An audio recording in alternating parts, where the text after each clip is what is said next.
Chers amis, bonjour.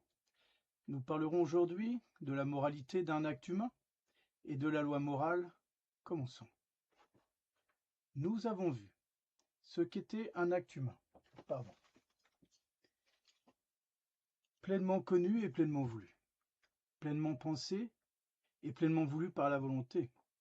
Voyons maintenant ce qui fait la moralité d'un acte humain. On entend par moralité le rapport ou la conformité de cet acte à la loi qui le régit. Ce qui fait donc la moralité d'un acte, c'est son rapport à la règle, chers amis. On dit qu'un trait est droit lorsque le stylo suit la règle. On dit qu'un acte est moral lorsqu'il suit, comme le stylo suit sa règle. La règle, c'est-à-dire ce qui lui est demandé, ce qui lui est imposé. On dit qu'un trait n'est pas droit lorsqu'il ne suit pas la règle. On dit qu'un acte est immoral lorsqu'il n'est pas conforme à la règle qui le régit. Voilà donc ce que c'est que la moralité. C'est un rapport entre l'acte posé et la règle imposée. C'est un acte moral ou un acte immoral lorsqu'il n'y a pas ce rapport ou qu'il n'y a pas cette conformité, chers amis. Quelles sont les lois qui régissent les actes humains, justement? Quelles sont les lois qui vont dire ou dicter la conformité ou la non-conformité de l'acte? Eh bien, il y en a deux de façon brève, et nous en reparlerons un peu plus tard. Il y a une loi qui est extérieure et éloignée, et une loi qui est intérieure et prochaine. Mais ces deux lois, si vous voulez, chers amis, ne sont pas sans rapport, on le reverra. La loi qui est extérieure et éloignée, c'est ce que l'on appelle la loi de Dieu, et on verra qu'elle est multiple. Et puis, la loi qui est intérieure et prochaine, c'est ce que l'on appelle la conscience. Voilà, on reparlera de la loi, et on reparlera de la conscience un peu plus tard, chers amis. Maintenant, intéressons-nous plus exactement à ce qui définit la moralité de l'acte humain. Non pas du côté de la loi, mais du côté de l'acte lui-même, c'est-à-dire, qu'est-ce qui dans l'acte va permettre de juger s'il est moral ou s'il n'est pas moral, c'est-à-dire immoral, s'il est bon ou s'il est mauvais? Il y a trois sources de la moralité, chers amis. La première source se trouve du côté de l'acte lui-même, c'est l'objet, la définition de l'acte. La deuxième source se trouve toujours du côté de l'acte lui-même, ce sont ce que l'on appelle les circonstances de l'acte. La troisième source se trouve du côté de l'homme, c'est ce que l'on appelle l'intention ou la fin de l'acte, le pourquoi l'acte a été posé. Du côté de l'objet, l'objet d'un acte en fait, c'est la nature même de l'acte. Qu'est-ce que c'est que l'acte que j'ai posé? Donc, en fait, c'est ce que je fais. Mais ça, c'est la première chose qui va définir la moralité d'un acte humain. Car il y a des actes qui sont naturellement, par nature, c'est cela que l'on veut dire, bon, et des actes qui sont par nature mauvais, chers amis. Et donc, c'est la première source de moralité.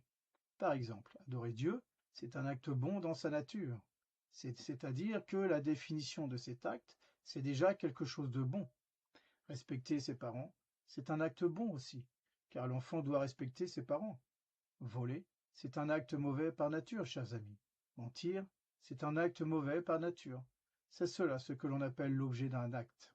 C'est finalement le qu'est-ce que c'est que l'acte que j'ai posé, mentir, voler.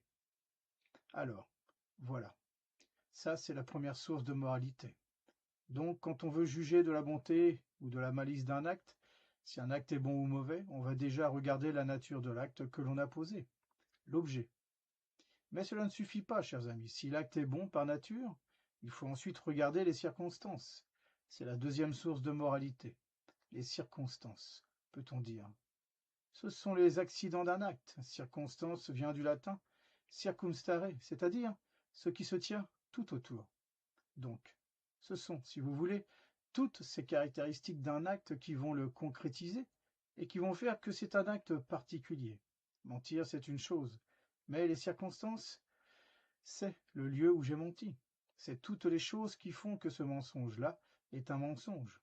Donc, les circonstances, ce sont toutes ces qualités qui vont intervenir concrètement dans l'acte, chers amis. Il y a de ce fait 7 circonstances. Premièrement, il y a la circonstance de personne qui a posé l'acte. Et voyez, par exemple, un acte posé par un simple homme n'est pas le même que celui posé par un enfant, et c'est encore moins le même que celui posé par un religieux, anciennement en tous les cas, jusqu'à Pie XII, où ça n'est pas la même chose qu'un acte posé par un pape, anciennement un pape comme notre bon pape Pie XII, puisqu'il n'y en a plus de bon à partir de la mort de Pie XII. Il y a une différence. La personne qui pose l'acte peut changer la nature d'un acte. Un enfant qui crie ou un bébé qui crie dans une église, ça n'a pas la même chose. Ce n'est pas la même chose qu'un adulte qui crie dans cette même église. Voyez, chers amis, la personne ici peut changer la nature de l'acte. Donc, la personne, voyez-vous, qui fait l'action, cela peut changer la nature d'un acte. C'est une circonstance. Deuxième circonstance, c'est la quantité ou la qualité de la chose, par exemple. Voler. Bon, voler, c'est un acte mauvais, on est d'accord. Mais en circonstance, voler 10 centimes ou voler 500 €, il y a là une circonstance qui va changer et même aggraver, dans un cas, la nature de l'acte, chers amis. Prier, c'est bien, c'est un acte bon. Prier quelques secondes ou prier une demi-heure va changer la nature de l'acte. Troisième circonstance, le lieu. Parler, c'est une chose indifférente. Parler dans une église, c'est autre chose. Voler, c'est une mauvaise chose. Voler dans une église, c'est encore plus mauvais. Prier, c'est une bonne chose. Prier devant un objet religieux, c'est encore mieux. Le lieu peut changer la chose, voyez-vous, chers amis. Quatrièmement, les moyens employés aussi peuvent changer la nature d'un acte. On peut prendre de mauvais moyens pour poser une bonne action. Cinquièmement, la manière dont les choses sont faites, par malice, par faiblesse, aussi, par ignorance, par crainte, peuvent changer. C'est une circonstance qui peut changer la nature de l'acte. Sixièmement, le temps aussi. Un dimanche, un jour de jeûne, manger de la viande un jour de jeûne, par exemple. Manger de la viande, c'est un acte indifférent, bien sûr. Et bon, manger de la viande un jour de jeûne et d'abstinence, cela devient un acte mauvais, chers amis. Donc le temps peut changer la nature de l'acte aussi. Voyez, on ne considère plus l'objet lui-même, mais les circonstances qui sont autour de l'objet. Et enfin, à la fin, c'est la troisième source de moralité qu'il nous faut voir. La fin d'un acte, c'est-à-dire l'intention. C'est ce pourquoi une chose est faite. L'intention avec laquelle l'acte est posé. L'intention peut changer la nature d'un acte. Par exemple, celui qui fait l'aumône, il donne une pièce à un pauvre et il soulage la misère d'un pauvre. S'il le fait par charité, c'est son intention, ou par pitié, c'est son intention. L'acte est bon. S'il le fait par vaine gloire, pour qu'on le voie et qu'on dise du bien de lui, l'acte est vicié, chers amis. Il le fait par orgueil. L'intention donc que se propose celui qui pose l'action peut changer la nature de l'acte. Tout simplement, boire un verre d'alcool, ça n'est pas mal en soi. Boire de l'alcool pour s'enivrer, c'est un mal, parce qu'il y a perte de la raison ici. La fin recherchée vient changer la nature de l'acte, chers amis. Et donc, la fin que se propose l'homme qui pose l'action est une source de moralité, c'est-à-dire que par rapport à son intention, on va pouvoir juger de la bonté ou de la malice de son acte. Simplement, l'intention est cachée et seule la personne qui pose l'acte sait l'intention qu'elle a. Simplement, il y a certains actes qui sont posés de telle façon que l'intention transparaît de façon extérieure. Mais on ne peut pas juger si facilement des intentions, chers amis. Ce qui est certain, c'est qu'il n'est jamais permis de faire quelque chose d'intrinsèquement mauvais, même avec une bonne intention. Il suffit pour que l'acte soit mauvais, ou l'objet, ou les circonstances, ou la fin soient mauvaises. Voler avec une bonne intention, ça reste un objet mauvais. Mentir avec une bonne intention, ça reste un objet mauvais aussi. Donc c'est un mal. Voyez, l'une des trois sources étant mauvaise, eh bien l'acte est mauvais.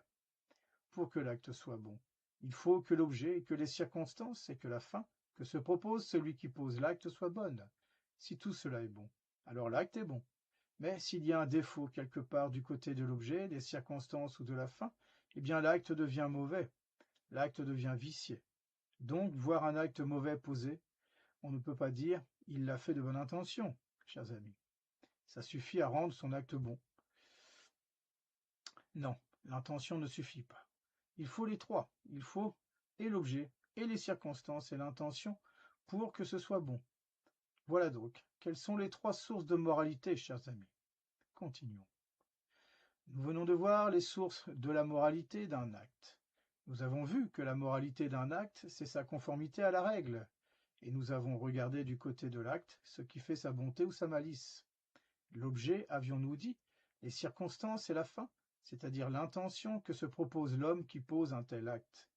Voilà ce qui définit un acte humain, et ce que sont les sources de la moralité de cet acte qui est posé. Cet acte, pour être bon ou mauvais, avions-nous dit, doit être conforme à la règle qui le régit. Et nous avions parlé de deux règles, une règle éloignée et extérieure et une règle prochaine et intérieure. Arrêtons-nous aujourd'hui sur la règle éloignée et extérieure. C'est ce que l'on appelle la loi morale. Qu'est-ce que la loi, chers amis? La loi est une ordonnance de la raison tendant au bien commun et promulguée par celui qui est chargé du bien de la communauté et qui est chrétien et catholique. Voilà une définition très dense, c'est certain. La loi est une ordonnance de la raison. C'est donc un décret qui est promulgué, mais pas de façon purement arbitraire. C'est intelligent. Il y a une lumière. La loi n'est pas un acte de la volonté pure qui décide parce qu'elle veut décider. Il y a une conformité à la raison dans la loi. C'est la première chose pour définir la loi. La loi a une raison d'être. Une loi, c'est quelque chose d'intelligent, promulgué pour la raison. La loi est ensuite promulguée pour le bien commun. Elle régit une société, si elle est chrétienne et catholique, et elle fait en sorte que les liens dans cette société soient bien tissés, et c'est la loi qui va régir ces liens dans la société. Donc, elle tend au bien commun de tous les membres de cette société. C'est ça un bien commun. C'est le bien qui est commun à plusieurs personnes. Voilà pourquoi on ajoute qu'elle tend au bien commun, c'est-à-dire à la fin de ceux qui appartiennent à la société. Malheureusement, ce type de société n'existe plus depuis la Révolution française. Et ensuite, elle est promulguée par celui qui est chargé du soin de la communauté, c'est-à-dire qui est chargé du soin de la société. Alors, d'où viennent les lois? Bien sûr, de celui qui a soin de la société, de la communauté, puisqu'elle tend au bien commun. Autrefois, c'était le roi de France, mais qui finalement est l'auteur de toute société, Dieu lui-même, parce que Dieu est créateur de toutes choses, donc toute loi remonte ou doit remonter à Dieu, auteur et fin de toutes choses, de même que toute loi doit procéder de Dieu. On voit comment Dieu est la source de toute loi, et on voit comment toute loi doit pouvoir se rattacher à la loi divine. Ainsi, chers amis, pouvoir connaître la loi, c'est nécessairement remonter à Dieu et dans sa sagesse et dans sa toute-puissance aussi. Car c'est une preuve de sa toute-puissance, chers amis. Dieu a voulu donner certaines lois, mais il a voulu aussi déléguer d'autres lois. Voilà pourquoi il existe finalement deux sortes de lois. Ce que l'on appelle les lois divines, qui ont été promulguées par Dieu, auteur de toutes choses. Ce que l'on appelle les lois humaines, qui ont été promulguées par l'homme, parce que Dieu a délégué à l'homme cette faculté de régir et donc de pouvoir faire des lois. Des lois, bien sûr, inspirées des lois divines. C'est la raison pour laquelle l'homme, doué d'une intelligence et d'une volonté, peut imposer des lois, si bien sûr il est chrétien catholique. Ces mêmes lois qui restent, comme nous l'avons dit, promulguées par l'autorité en vue du bien commun, et qui sont une ordonnance de la raison, c'est-à-dire une ordonnance de l'intelligence. Deux sortes de lois donc. La loi divine, chers amis, promulguée par Dieu, directement dépendante de Dieu, et la loi humaine promulguée par les hommes et finalement directement dépendante des hommes, mais toujours inspirée de Dieu. La loi divine se distingue à son tour en trois types de lois. C'est un peu compliqué, il est vrai. Il y a d'abord la loi éternelle. On dit que c'est la loi de Dieu lui-même. C'est la loi, dit saint Thomas, qui est voulue par la divine sagesse, en tant qu'elle dirige vers la fin, qui leur est propre, les actes et les mouvements des créatures. Cette loi divine, c'est la loi que l'on peut observer partout, voyez dans le monde. C'est cette loi qui régit les astres, qui régit les animaux et les porte à leur fin. C'est cette loi qui fait que le soleil éclaire et chauffe. C'est cette loi qui fait que les astres brillent. Et c'est cette loi qui fait que finalement toute la création loue Dieu. Et c'est ce que disent les psaumes. Louez Dieu, louez le Seigneur, feu, grêle, neige, glace, vent de tempête, qui exécutait sa parole. Parce que tout est soumis à la providence divine, chers amis, et tout obéit aux ordres divins. Après cette loi éternelle, il y a une autre loi divine, qui celle-là est propre à la créature raisonnable, c'est-à-dire à l'homme, nous. C'est ce que l'on appelle la loi naturelle, chers amis, La loi naturelle, c'est cette même loi éternelle, mais imprimée dans la créature raisonnable, dans l'homme, et qui incline l'homme vers sa fin, en lui faisant poser les actes qui conviennent à sa nature. Parce qu'il y a cette différence entre l'homme et les autres créatures. L'homme est doué de liberté. Les créatures atteignent leur fin nécessairement. L'homme atteint sa fin librement. On comprend mieux d'ailleurs ce qu'est la liberté à ce moment-là, chers amis. Elle n'est pas donnée à l'homme pour faire n'importe quoi. Elle est donnée à l'homme pour qu'il puisse atteindre par lui-même sa fin, c'est-à-dire que, libre ou pas libre, la fin reste la même. Tout est ordonné à Dieu, parce que tout dépend de Dieu, parce que tout a été créé par Dieu. Alors, chers amis, que voulez-vous? Le bon Dieu nous a créés pour lui, c'est tout. Le bon Dieu nous a créés pour sa gloire. Et de la même façon que les cieux, comme nous l'avons dit, la grêle, le feu et tous les éléments, les étoiles, les astres et tout ce qui existe, sont ordonnés à la louange de Dieu par l'harmonie. Par exemple, eh bien, de la même façon, l'homme est ordonné à la louange de Dieu. Simplement, chers amis, là où la loi éternelle est inscrite de façon immuable et nécessaire dans les créatures matérielles et dans les créatures même végétales et animales, cette loi est différente dans l'homme. On l'appelle la loi naturelle, parce que cette loi naturelle va incliner l'homme, non pas de façon nécessaire, mais de façon libre, de sorte que l'homme va poser par lui-même les actes qui vont l'amener à sa fin. C'est cela la liberté, chers amis. Et c'est la loi naturelle qui est inscrite en l'homme et qui va lui dicter, si l'on peut dire, c'est-à-dire qui va lui dire ce qu'il doit faire ou ce qu'il doit éviter. C'est la loi naturelle, chers amis. La loi naturelle, donc, s'applique exclusivement à l'homme, tandis que la loi éternelle s'applique à toute chose. La loi naturelle a pour effet d'incliner l'homme vers sa fin, ainsi que ses actes qui conviennent à sa nature, mais de sorte que l'homme va poser aussi par lui-même cet acte, chers amis. La loi naturelle vient de Dieu, et cette loi est dite naturelle, parce qu'elle correspond à notre nature humaine, parce qu'elle vient de Dieu et qu'elle correspond à notre nature humaine. Cette loi est universelle, elle est immuable, elle est absolue. Elle est universelle, chers amis, parce qu'elle concerne tous les hommes, et elle s'impose à tous les êtres raisonnables. La nature humaine est la même en chacun d'entre nous, et donc cette loi, qui est propre à la nature humaine, est propre à tous les hommes, et c'est en ce sens qu'elle est universelle. C'est la loi qui définit notre nature humaine, et là encore, nous n'avons pas la liberté d'être autre chose qu'un homme. C'est une absurdité de dire je suis ce que je veux être. On peut choisir son métier, on peut choisir sa condition de vie, mais on ne peut pas choisir d'être autre chose qu'un homme. On ne peut pas choisir d'avoir autre chose qu'une nature humaine. On n'en est pas libre. C'est bien la preuve que notre liberté n'est pas absolue, chers amis. Eh bien, parce qu'elle n'est pas absolue, nous avons en nous une loi qui, elle, n'est pas libre. C'est ce qu'on appelle la loi naturelle, c'est-à-dire qui dépend de ce que nous sommes, c'est-à-dire douée d'une nature humaine. C'est notre loi naturelle. Elle est donc de ce fait immuable. Nous ne pouvons pas changer notre nature humaine. Nous resterons des hommes quoi qu'il arrive. Nous garderons cette nature humaine. Nous ne pouvons pas nous transformer, chers amis. Et donc, de ce fait, la loi naturelle qui est en nous est universelle, parce qu'elle concerne tous les hommes qui ont la même nature, eh bien elle est aussi immuable, parce que notre nature ne peut changer. Et de ce fait donc, elle est absolue. Il nous faut l'observer quoi qu'il arrive, parce que c'est la conséquence d'une loi universelle et immuable. C'est qu'elle est absolue. Elle n'est pas relative. De même que notre liberté, elle est relative à ce qui est absolu. Et bien de même, la loi naturelle, qui n'est pas libre, n'est pas relative, mais elle est absolue.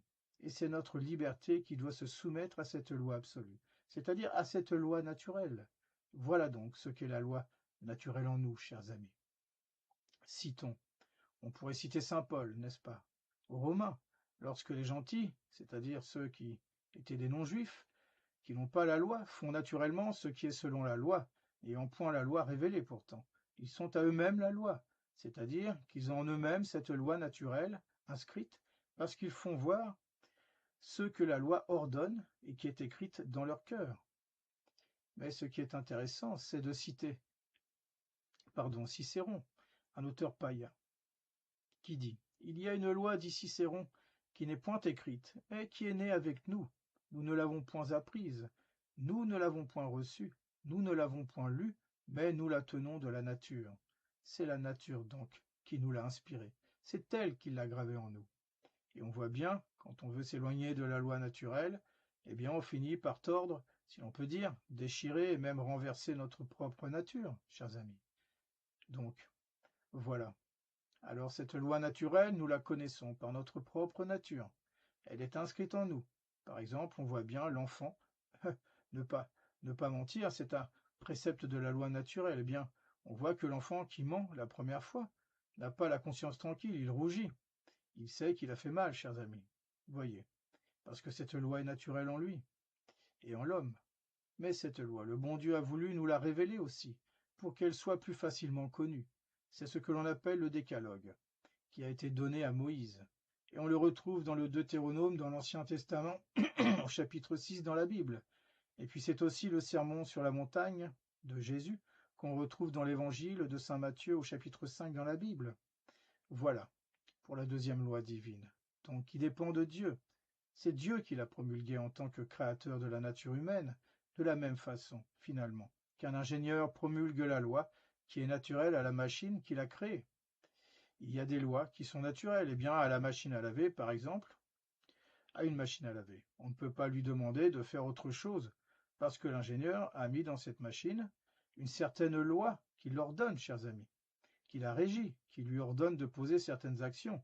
Eh bien, de la même façon, Dieu, qui est notre Père, nous a créés, et en nous créant, il a mis une loi en nous qui est propre à notre nature humaine, pardon, et que nous ne pouvons pas changer, parce qu'elle ne dépend pas de nous, elle dépend de Dieu, notre Père. Et enfin, il y a une troisième loi divine qu'on appelle la loi positive, qui vient du latin positus, c'est-à-dire qui a été posée, qui a été comme surajoutée par Dieu. Alors cette loi, elle est positive et ne peut être connue que par la révélation, c'est-à-dire parce que Dieu en a dit. Il y a deux sortes de lois positives finalement, chers amis. On la divise en deux. C'est la loi ancienne et c'est la loi nouvelle. La loi ancienne, c'est la loi mosaïque, et la loi nouvelle, c'est la loi évangélique. La loi mosaïque a été abolie par la loi évangélique. Dans la loi mosaïque, par exemple, on retrouve des lois cérémonielles, l'ordonnance de toutes les cérémonies, même de construction, que Dieu avait ordonnées. On trouve la loi mosaïque dans la Bible, dans l'Ancien Testament, et les évangiles dans le Nouveau Testament, dans la Bible. Et d'ailleurs, cette loi mosaïque n'appartenait qu'au peuple choisi, au peuple d'Israël. Elle a été abolie par la venue de notre Seigneur Jésus-Christ, chers amis. Et elle a été remplacée par une loi évangélique qui, elle, cette fois, concerne l'humanité tout entière, parce que notre Seigneur est venu pour racheter tous les hommes. Voilà donc pour la loi divine. Mais Dieu a délégué son autorité aux hommes, de sorte qu'il existe aussi une loi humaine. Cette loi humaine, chers amis, elle est positive, parce qu'elle est posée par des hommes. Voilà pourquoi on dit positive. Elle n'est pas divine positive, elle est humaine positive. Et il y a deux sortes de lois humaines selon qu'il y a deux sortes de sociétés chrétiennes, bien sûr, et catholiques finalement parmi les hommes. Il y a les lois dites ecclésiastiques, qui sont les lois posées par l'Église catholique, par exemple le jeûne, l'abstinence, le précepte dominical, etc. Et puis il y a les lois civiles, qui sont posées par l'homme en tant qu'il régit la société civile, si bien sûr il est chrétien catholique. Depuis la Révolution française, on peut dire qu'il n'y a plus de vraie société chrétienne et morale. Par exemple, le code pénal, tout simplement, qui reste, lui, quant à lui, encore quelque chose de moralement acceptable. Voilà donc pour les lois qui sont la règle éloignée de nos actions, chers amis. La prochaine fois, nous parlerons de la conscience et de la loi. Je vous souhaite un bon courage et vous dis à bientôt, chers amis.